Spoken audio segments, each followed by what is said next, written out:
Hey everybody, welcome back to the channel. Thanks for tuning in. Thanks for watching. If you have not subscribed, please hit that subscribe button. If you like the video, like the content, hit that thumbs up. So we're here in the garage today, and today I'm going to finally reveal what the surprise is. So let's get into it, and I'll show you what it is.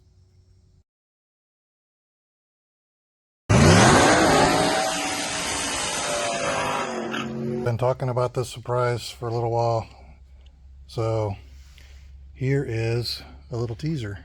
It has something to do with all these parts and that. So this is my brand new, refreshed, new motor going in the Vega. So this is a Dart little M steel block 434. I got to finish putting a few things on it, as you can tell, and then we're going to take this thing to a dyno. So today we're going to get this up off the floor and get it on my stand so we can roll it over and finish putting the bottom end together, oil pan, oil pump, all that kind of stuff, and then flip it back up, finish the top end, putting it together, and then we will be taking it to the dyno shop. So the only thing I am waiting on is a carburetor and the filler neck port. Once I get those in, it'll be complete, ready to go. So I'll be back when I get this on the stand, and we'll start working on it. All right, so I got it on my engine stand. I got it turned upside down, and we're gonna fit up the oil pump and oil pickup and all that stuff, and when I get that done, I will be back. Okay, I got the oil pump fitted on there. I got the shaft mounted. I got the pickup on, and I got the nut torqued to 65 foot-pounds. So now we're gonna go clean up the sealing surface of the oil pan and get the oil pan mounted, and then we can flip this thing over. So I'll be right back. All right, like you can see, we have the oil pan on, Felpro gasket on, everything's run down tight. I have not torqued anything because I'm letting the RTV set up. I only put RTV in the corners, just where they're susceptible to leaking, and then I put a thin coat in between the block and the gasket. So we're gonna flip it over and start working on the top. All right, so here's the top of the motor, pretty much all wrapped up.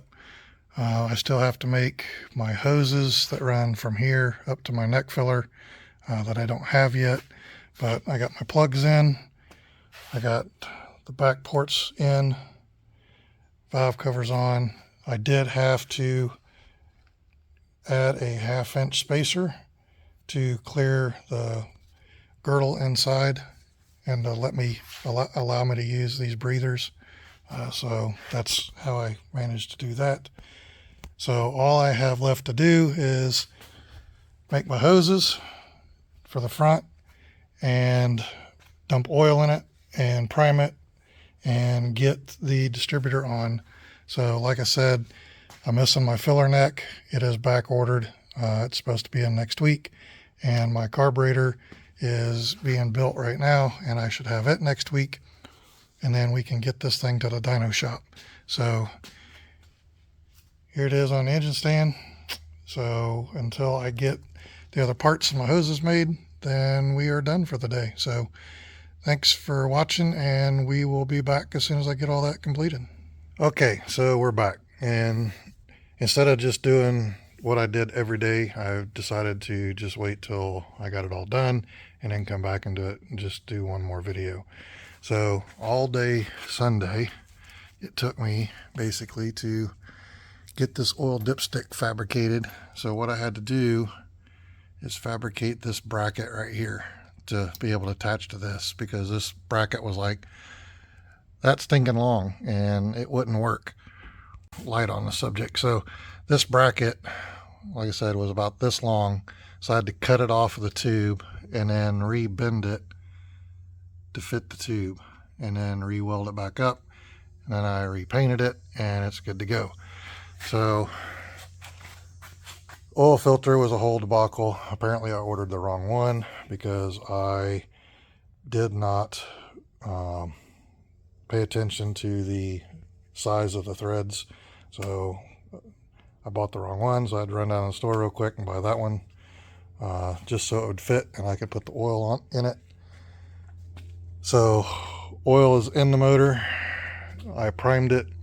I got the distributor on. I got it lined up where I think it should fire right off. I got all the wires and everything on, so this thing is ready to go to the dyno shop. So today we are going to get it loaded up and get it headed that way. So we'll be back in a bit. All right, as you can see, she's all loaded in the back of the truck and she's ready to head to the dyno shop. One thing I forgot to mention is this. This will be the new carburetor that sits on top that I got yesterday. So this carburetor, as you can see, was built by BLP Performance. They're in Orlando. So this carburetor was built specifically for me and specifically for this motor. So it's supposed to be flowed, tested, and there should be very little to no adjustment when it gets bolted on. So we'll see about that tomorrow. But yeah, this thing is beautiful. So can't wait to see this thing on the dyno. And the next video you will see is at the dyno shop with us getting ready to run this thing. So see you tomorrow. Maiden voyage.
All right, everybody. So we are back from the dyno shop.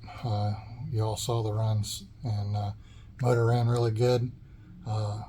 It did not make the power that I was basically told it was supposed to make, but there's nothing I can really do about that now, except put it in the car and run it the way it is. So that's what we're going to do next. So we're going to get it unloaded, get it back on the engine stand, and start pulling the old motor out. So, but that wraps it up for this video. So thanks for watching. Thanks for tuning in. If you like the video, please hit that thumbs up. If you have not subscribed, please hit that subscribe button, and on to the next one. So we'll see you next time. Thank you.